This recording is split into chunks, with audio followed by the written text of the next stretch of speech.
Children, अभी मैं आप सबको क्लास पहले भी सर्वनाम के भेदों का वर्णन की थी, जिसमें तीन भेदों का वर्णन कर चुकी थी। अब चौथे भेद में चौथा, पांचवा और छठा इसका मैं वर्णन कर रही हूँ। चौथा है संबंधवाचक सर्वनाम। जिस सर्वनाम का प्रयोग वाक्य में आए अन्य सर्वनाम से संबंध बताने के लिए किया जाता है उसे संबंधवाचक सर्वनाम कहते हैं।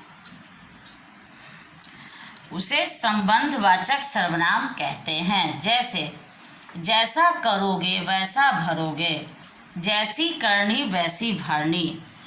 इसलिए कहा गया है कि जैसा करोगे इसका संबंध वैसा पाओगे, जो करेगा वो पाएगा ही, उसके साथ इसको जोड़ दिया गया है। जैसा करोगे वैसा पाओगे। पांचवा है प्रश्नवाचक सर्वनाम, जिसमें क्वेश्चन मार्क लगता है, प्रश्न पूछा जाता है। जिस सर्वनाम शब्द का प्रयोग प्रश्न पूछने के लिए किया जाए उसे प्रश्नवाचक सर्वनाम कहते हैं। जैसे बाहर कौन बैठा है। बाहर कौन बैठा है। कौन बैठा है यह पता नहीं है, लेकिन कोई बैठा है। देखो बाहर कौन बैठा है, क्वेश्चन मार्क इसमें लगा हुआ, यह प्रश्न पूछे जा रहे हैं।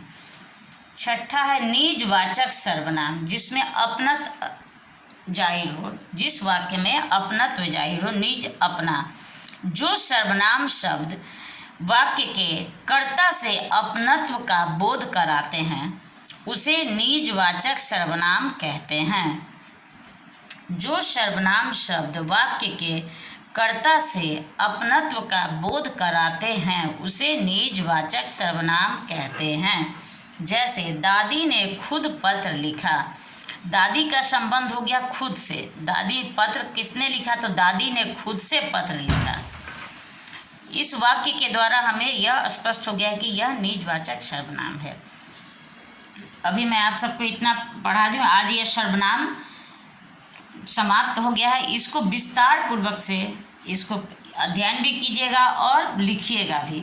लिखने से ही यह अच्छी तरह आपको याद होगा, क्योंकि जितना लिखिएगा उतना आपके लिए अच्छा होगा और वाक्य का शुद्धिकरण भी होगा, शब्द भी शुद्ध होगा।